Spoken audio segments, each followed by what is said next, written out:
very exciting era for these neighboring galaxies. We have plenty of data now going on, many surveys, a lot of models trying to understand what's going on. So it's very exciting times to study the Magellanic Clouds. In particular, I'm leading the VISCACHA survey, so briefly introduce the context of the Magellanic Clouds and give you some examples of the VISCACHA survey contributions that we are carrying out after describing the VISCACHA itself. So the context I put here on the Magellanic Clouds, I chose to put the timeline of conferences, the large conference from IAU and ESO. Maybe there are many other small conference, local conference, of course, that I may be missing here. But you can realize here the time between two consecutive conferences that's decreasing with time. So the Magellanic Clouds are gaining more interest, if you can see from the conference, right? The recent conference was last year at ESO Garching, and there was also in the European Week of Astronomical Society. So in the ESO conference last year, the title was VMC, Gaia and Beyond. So what's beyond the VMC and Gaia? So I list here on purpose to highlight VISCACHA, of course, and put it into context. So beyond Gaia, so if I think about the magnitude limit of Gaia, so Gaia is great, right? But it's very shallow photometry. If you think about the Magellanic Clouds, it doesn't go very deep. So beyond the magnitude limit, you have many surveys and HST, of course, and also VISCACHA. And beyond VMC, this is done with the 4-meter telescope VISTA at Paraná in infrared. And it's also shallow photometry. So beyond the magnitude limit, we have VISCACHA, but also beyond the spatial resolution, we have VISCACHA also, because you have the spatial telescopes, and the VISCACHA has a niche that we attack here with the adaptive optics that I will describe very shortly. So the science context. So I like to start with this picture. That's really nice. Like 40 years ago, there was a map of gas, neutral gas, in the whole sky, right? So these authors realized that there was a really large stream of gas around the Magellanic Clouds, and with the velocities, they could be able to predict that this was orbiting the Milky Way, and this was a trailing structure, right? So the Magellanic Clouds were supposedly orbiting the Milky Way potential well and leaving behind some gas. There was also some spots there crossing the Milky Way disk, but these are actually really hard to disentangle from the Milky Way gas. So they could not drive any strong conclusions there. So this trailing gas structure is called the Magellanic Stream.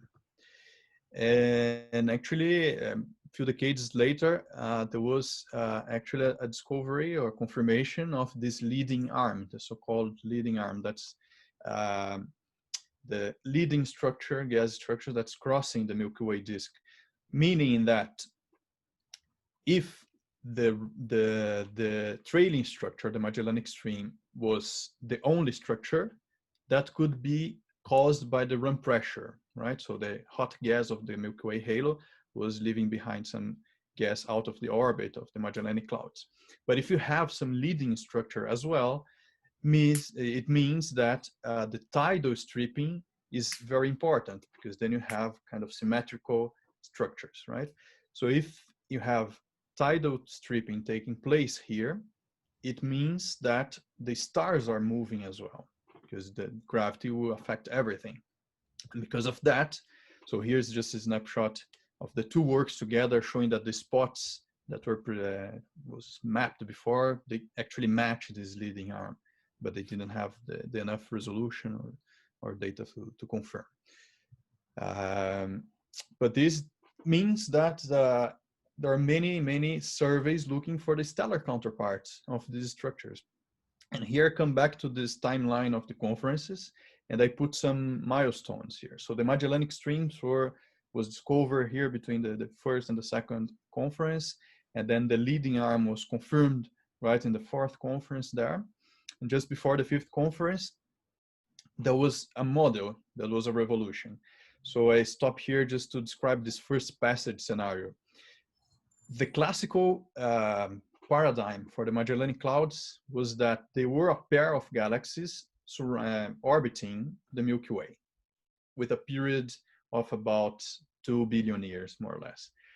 And with HST proper motions and updated mass for the LMC, there was some models that was actually a PhD thesis of Gurtina Besla. So that was great in two things for the students that are hearing that. So PhD thesis that was a revolution by a woman as well. So many things here to stimulate the students now. So she ran some models, simulations of the orbits to match this new mass of the LMC and the proper motions from Hubble, and predicted that actually the LMC and SMC could as well be a pair of galaxies that were in their first approach to the Milky Way. They were not orbiting the Milky Way. They were just arrived in the vicinity of the Milky Way. And this was enough to explain also the Magellanic Stream and the Magellanic Bridge that's also connecting the LMC to the SMC and so on. So these both shocking paradigms were proposed at that time. So since then, we are gathering more and more information to go in one or another direction.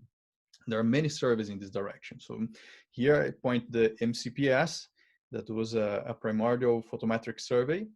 And then later, there were many surveys together there looking into the Magellanic Clouds, and the VISCACHA came later because it's an advanced technique on adaptive optics. So it's a second step, let's say, in the surveys. And I justify why this is the case, that everything came together because of the advent of survey telescopes, right? So telescopes that are 4 meter size that are dedicated to surveys. Because the 90s, early the 21st century there have the 8 meters, 10 meter telescopes. So the 4 meters telescope could be dedicated also to surveys. So I have the advent of many surveys there.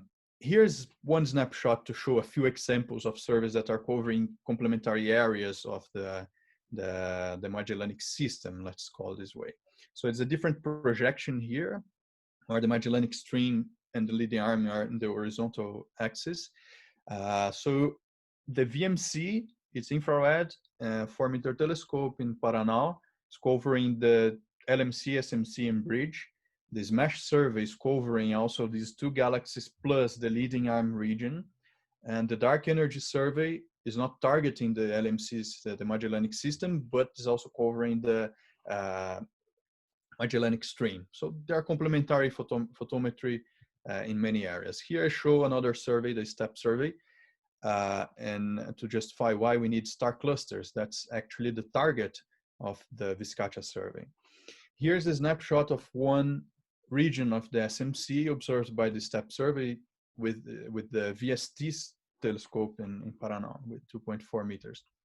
And this is the corresponded color magnitude diagram. You see that there are many isochrones there with different ages that overlap in the red giant branch. So the degeneracy, when you look at the red giant branch, is huge. It's difficult to disentangle that. And here's just another example with isochrones with completely different ages and metallicities that overlap completely. So it's needed to have spectroscopy to disentangle that, or really deep photometry with sophisticated techniques, and still it's hard. And star clusters have these naturally single stellar populations, so we can fit one single isochrone and derive age, metallicity, and distance all together, right? And here I just zoom in one star cluster seen by the STEP survey, and I compare with a different cluster but with similar size observed by VISCACHA. So you can appreciate that you can resolve the stars in the cores of these clusters, right? And this is because the adaptive optics. And why we need star clusters, why they're interested to complement the large surveys that are observing essentially field stars, let's call it this way. Why the star clusters are interesting. So you see in the background here, one snapshot of our VISCACHA data, so with background galaxies, resolving stars in the core and so on. On the left, some examples of the structural parameters that you can derive. so density profile, right, of stars. On the right, you see the color magnitude diagram from where you can derive age, metallicity, distance, reddening.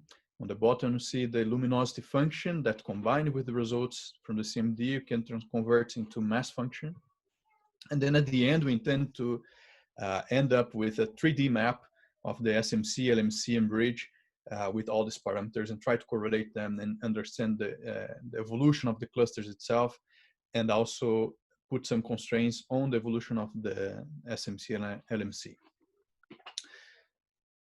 Here, put into context why VISCACHA is required. So if you have a lot of surveys, why not just go to these surveys and take the star clusters data from there? Okay, so in the past we had 2-meter telescope going for the surveys, then you got 4-meter telescopes going to the surveys, and then you get a deeper photometry. But all of them are limited by the atmospheric turbulence, right? And if you go to space, Gaia and Hubble can disentangle the spatial resolution. Gaia is shallow, Hubble is deep, so Hubble would be perfect. But to perform a very large survey with low mass clusters, few stars, this is not possible with Hubble. So Hubble is more for specific cases or maybe some treasure programs. But for these small clusters and the Magellan Clouds, VISCACHA will come to the rescue with the compromise of going to 4-meter telescope with adaptive optics. So in the solar telescope, we use that. Here, another way of seeing the contribution of VISCACHA. Here's the number of clusters and the maximum age that each survey can reach, meaning basically the limiting magnitude, right, to reach the turnoff, the main sequence turnoff to measure some accurate ages, right? So while the 4-meter telescope surveys can reach down to, let's say, 5 billion years, VISCACHA would reach down to 8 billion years, right? Of course, with Hubble, with Gemini, VLT, you can reach all ages that you require. Okay, so what is beyond these 5 billion years? So why is it interested? On the left here, some simulations of star clusters of different ages, observed with a typical 4-meter telescope, seeing limited 1-hour exposure time and so on, with the correspondent photometric errors. And you can appreciate that for young clusters, it's totally possible to do that. But as you go to older ages, it's becoming difficult to do that, to derive ages. And on the right, I show here some work by Parisi et al. Showing spectroscopic metallicities versus ages, and with a huge dispersion in metallicities for the SMC clusters for intermediate ages. And this is true, this is not only because of errors. And this dispersion here, there's a large discussion here. I'll save that for later. But this dispersion must be understood. And for that, we need accurate ages and metallicity. So this is where VISCACHA can contribute a lot, for example. Okay, so about the VISCACHA survey. The VISCACHA acronym. So to highlight a bit this, why we chose this acronym, because the team, the idea, the concept of this project started in Brazil. And in Brazil, we have, that, the Magellanic Clouds were named after Fernão de Magalhães, who was a Portuguese sailor coming to the south and who used probably the Magellanic Clouds as a guide to the South Pole, right? But the Indians, the local people there in Brazil at that time, they also had their own names for the Magellanic Clouds. So we try to put this as a memory here in the acronym, right? The Tapi-Uguá and Coxi-Uguá are the large and small cloud. And also VISCACHA is an animal who lives in the northern Chile, where we observe the VISCACHA data. So we try to put Brazil and Chile there together in the acronym. Now we are in 5 countries, but this kind of marks the start of the survey. We have about 30 members spread in 5 countries. So I invite you all to go to our website there to see more information. Here is our last meeting, the background picture here in Bahia, very sunlight. So you're all invited to join VISCACHA if you want to collaborate. And then you have all this Brazilian caipirinha there as well for the meetings. Here to spread the members over five countries, we have trying to get a gender and position balance between the members, have 4 PhD students, thesis, right, and 1 master thesis going on. We have observed already more than 300 hours and 770 clusters already, and keep observing if COVID-19 allows us to reopen the telescopes. Okay, so you're observing many clusters to understand to study many science topics, right? Here I'll highlight some of them and I'll explain detail a few. You can appreciate the color magnitude diagrams in the 3 bands we have. For the B band, this has some limitations because the laser we use for the adaptive optics is in the UV, so the B band is more affected. So I have only snapshots for the B band, but the V and I are deep enough. You can see here all the clusters from the internal data release 1 for the first 2 years of observations. All clusters start stacked together. You can see maybe even the double red clump there because the SMC and LMC have different distances, right? So just to put some numbers there. Okay, so the niche of VISCACHA, as I mentioned, so we have interesting, very deep images and photometry resolved in the core of star clusters. So what can we do with that? So here I show a comparison between ourselves in the same night of observation. We observe with natural seeing and with the adaptive optics on. And you can appreciate this in the core of this massive cluster there that can resolve more stars in the core and reach a full width of maximum of 0.5 arcseconds with the SUM instrument. And here we compare VISCACHA with other surveys. Here with the VMC that I mentioned before, that's covering a large area on the sky. VISCACHA is covering targeted specific star clusters, right? So we are covering a smaller area in the sky, but very deep in specific targets. So we have to compromise, right? So VMC has a different goal, so their photometry is shallower. And you can appreciate here for the same cluster that's not even too crowded, that our CMD on the right is much deeper than the CMD from the VMC, taking into account that this is infrared and visible, okay? With SMASH survey is another survey 4-meter telescope. This one is covering a large area and is also going very deep. So I may have a hard time to explain why VISCACHA is still needed here. So here I overplot the BICA catalog for all star clusters in the clouds in red, and in blue, it's the VISCACHA internal data release 1. So the 2 first years of observations have these outskirts of the LMC and SMC. So if I directly compare the photometry of this cluster, this is an image from the VISCACHA survey. And if I make CMDs, the color magnitude diagrams of stars encompassed by each circle, so going from the large circle, all stars inside, and until the smaller circle, and compare directly the VISCACHA and the SMASH photometry, you can realize that if I get these few stars in the outskirts, the photometry is more or less the same. Let's say very good quality, deep, and get all the stars. But as you go deep in the core of the star clusters, SMASH loses a lot, significant stars. So you can see that with this SMASH data, it's not possible to study this cluster as we studied with VISCACHA. So in the sense, VISCACHA is a very important complement to the large surveys. So I had a paper one last year with 9 clusters as an example from the SMC and LMC, and where we derive many parameters there, discuss the techniques, put all the science case or most of the science case we want to study with the VISCACHA data and so on. The second paper was just accepted, so stay tuned for archive tomorrow. So you see the second paper of VISCACHA there with structure parameters. So some of the topics that we study with the VISCACHA survey. I will list some of the topics here, and then later I'll give you some more details of a few interesting cases. So the LMC distribution of star clusters have no clusters between ages between 4 and 10 billion years, more or less. This is very curious because there are few stars with all ages. So why is that the case? It's a big discussion in the literature.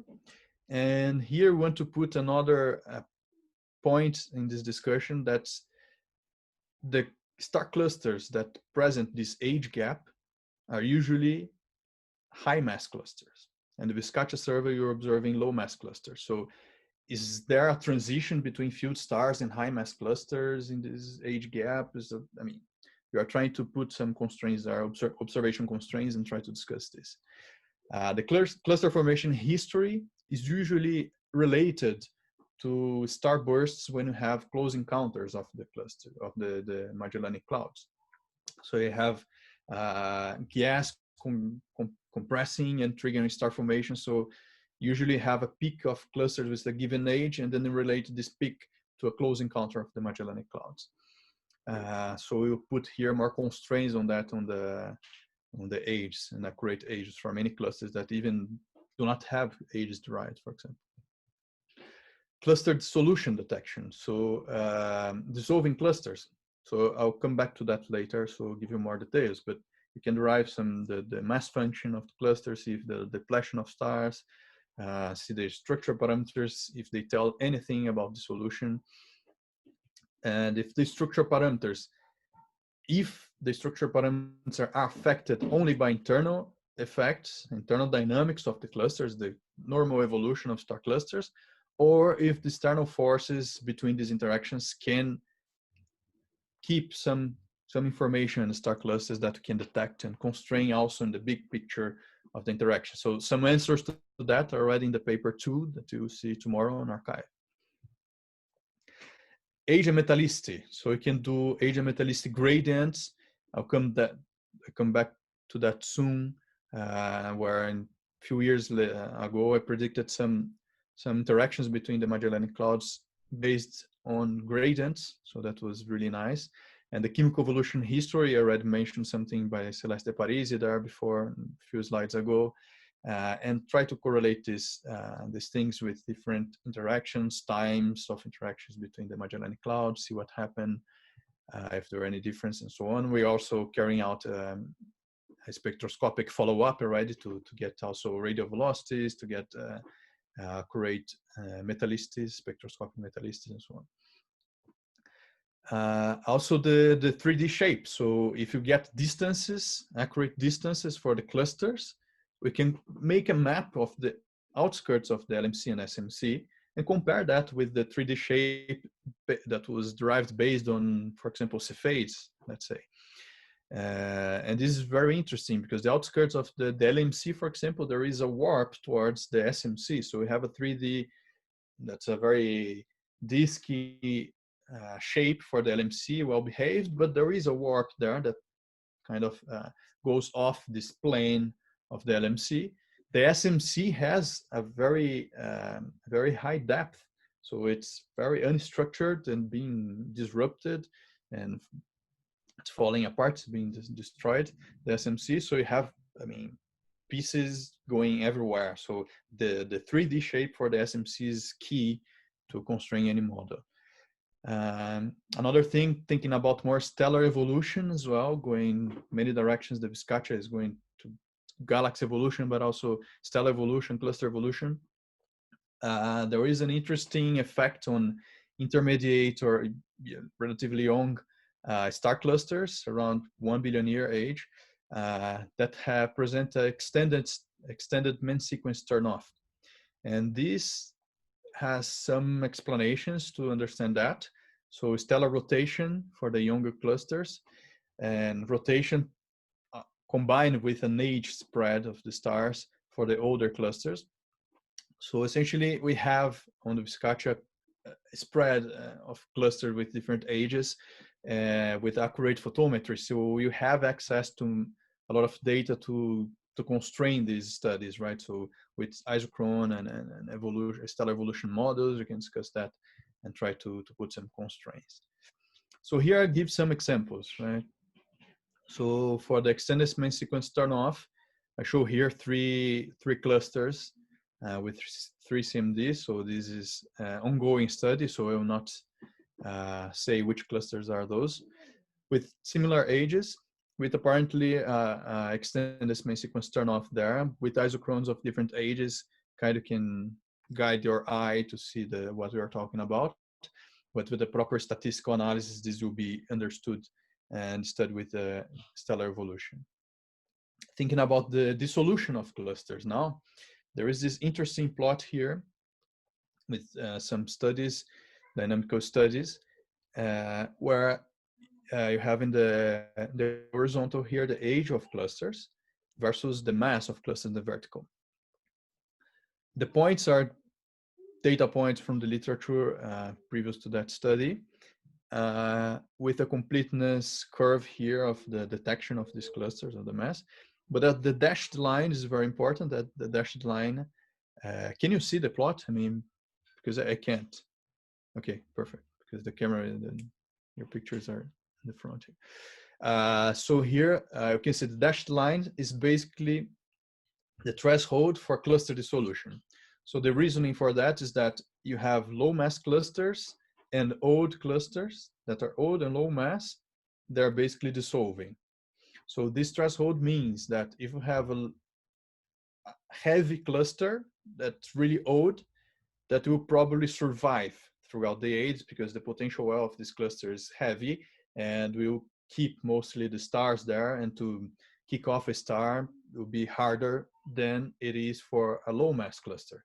So a low mass cluster will have a smaller potential well, so it's easier to have stars moving away and to dissolve with time.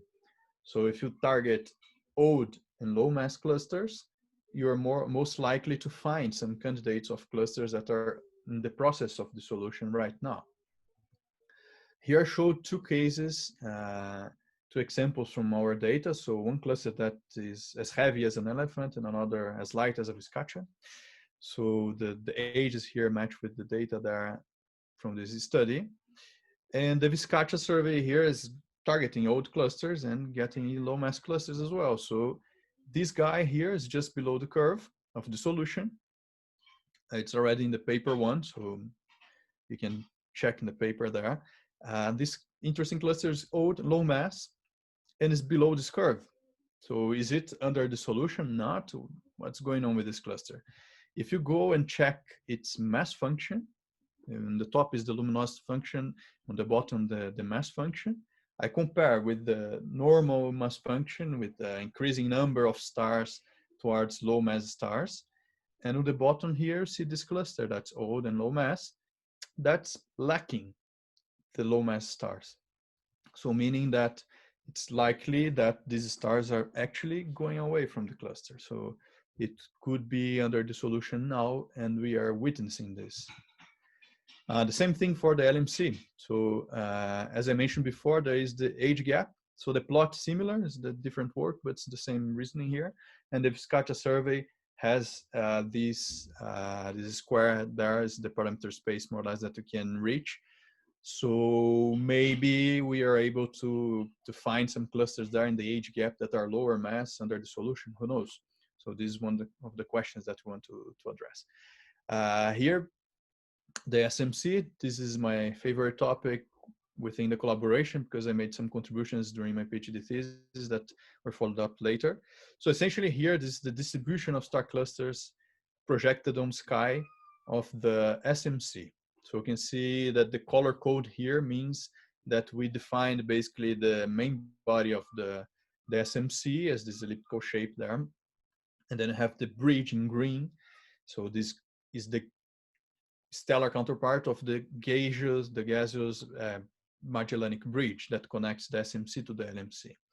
On the top, you have the orange points that are the tidal counterpart of the Magellanic bridge.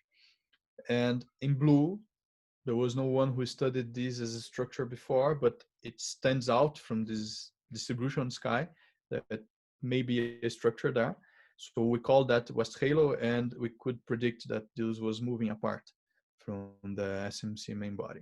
So just to justify this distribution, this separation of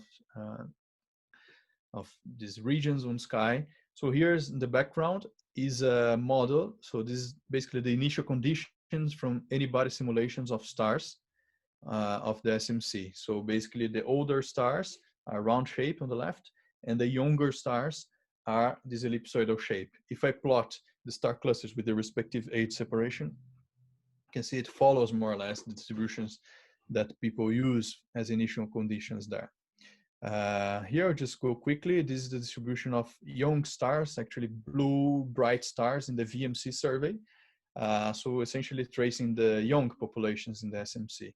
If I plot here in the same scheme with the ellipses, the younger clusters, they follow more or less the distribution as expected, and the older clusters do not, right? And if I overplot both populations and my separations of West Halo, Wingham Bridge, and Counter Bridge there, you can realize that West Halo, for example, have older clusters. The Wing Bridge, there is a the north is North Bridge is younger clusters. The South Bridge is older clusters, and so on and so forth. Here, another comparison with models. So this is the results in the background. This is the results of any-body simulations of gas. So now it's gas particles, not stars. That's why the distribution is larger, is more spread out compared to the distribution of star clusters that are overplotted there with the same colors. And you can see here the bridge, right, matching the gas bridge between the SMC and LMC, right? And the counter bridge there, that's with a 3D depth behind the SMC. The West Halo that I mentioned that we studied for the first time in 2016, we predict that it was a structure that was moving apart from the main body. And actually the proper motions for VMC and HST 2 years later confirmed that. So you can imagine how happy I was to see this confirmation. Age metallicity and age gradient, age and metallicity radial gradients for the bridge, for the Magellanic Bridge, there are some effects there that's really interesting. So if I isolate this, you can see that the radial gradients of age and metallicity, they have a break and they invert after a given point. This is from the compilation of heterogeneous data from VISCACHA catalog. And then we intend to do this, to trace this with proper uncertainties with age and metallicity from the VISCACHA data when we have the final catalog. But this is not new. I mean, Parisi also did that with spectroscopy and found this V shape in the metallicity distribution. So something is going on there. What it is, when you have inverted gradients, usually it happens when you have merger events or maybe radial migration, something nasty is going on. We know that the Magellanic Bridge was caused by the interaction between the LMC and SMC. So this is a strong constraint for that as well. Looking the age metallicity relation, so meaning the chemical evolution of star clusters. I already showed you before this plot, and I showed that there was a dispersion in the metallicity of star clusters, in this case of the SMC. So Parisi et al. Tried to understand why this dispersion is there, separating the star clusters by the distance from the SMC center, and found nothing. Basically tried to put this points there, but I mean, there was not possible to draw any strong conclusion on that. This was the ellipses, right?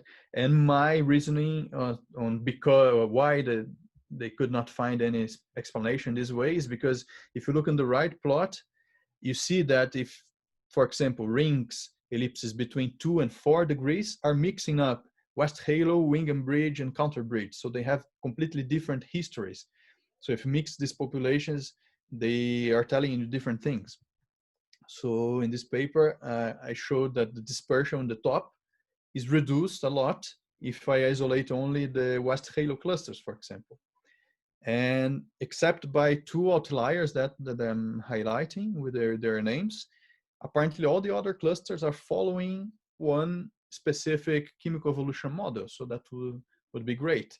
And the question here for the VISCACHA to further go on this data here on the West Halo is that are these two clusters really an outlier or they're really there? If they're really there, it would mean, if I can be creative, that the chemical evolution was like this, with a dip. And there are some models there that predict a dip as well. In this case, the dip is 5 billion years ago, more or less. And this happens usually when you have a merge of galaxies or close encounter, because then you have a mix-up of gas, and then the overall metallicity decreases, and then start to produce stars again. So this could be something happened 5 billion years ago. If so, if this is true, you can see in the models that are already there that actually 5 billion years ago, there was a close encounter between the SMC and LMC. So it could be that the West Halo was formed by then. And on the right, you see the distribution, the histogram of ages of star clusters. And in fact, 5 billion years ago, there was an increase on the formation of star clusters. So maybe 5 billion years ago is a good time scale to constrain the models. So to finalize here, I'll put some highlights of the recently accepted paper by João dos Santos that will be on archive tomorrow, so you can all read the details there. Is about this paper is about the structural parameters. So what can we do with the structural parameters? There are many things that we can do with that. Here I show the LMC star cluster distribution on sky. This is already projected using the plane of the LMC as published by many works. And with different colors there are different groups of star clusters by region, just to separate by region or specific other classification, just the region there and the ring outside the LMC from the 2 first years of observations. And I highlight where the SMC is pointed towards to. And this is the region where there is the warp, the LMC warp I mentioned before. So basically the LMC is really a disk. So it's well behaved, it's thin enough, let's say.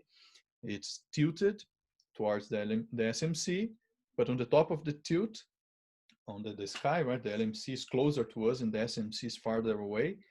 And besides this inclination on the plane of sky, there is also warp on towards the SMC, okay?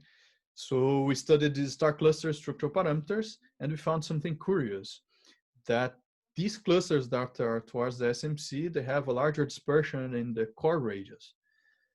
So why is that? I mean, is that a coincidence? I mean, core radius should be driven by, I don't know, internal effects only on the star cluster. Is that a coincidence or not? We're still to see. I mean, there was no strong conclusion there. We just found this coincidence.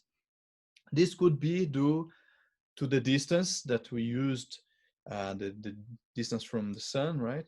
That we used and as an approximation from the projection there, using the disk geometry of the LMC. As a second step, we will derive specific distance for each cluster with the VISCACHA data, so we'll be able to further constrain this plot here. But it is something curious that specifically on this region that we have the LMC warp, have this intrinsic dispersion on these parameters. Well, the core radius is known to have some dispersion for old clusters. So here on the left, you see that there's high mass clusters. You have this evolution there with ages of this cluster. So the core radius essentially increases with age, and some of them decreases with age. So this could be because of initial conditions of the star clusters, right? So mass aggregation, black hole, and many things that are discussed in many papers. There are some conflicting scenarios and so on.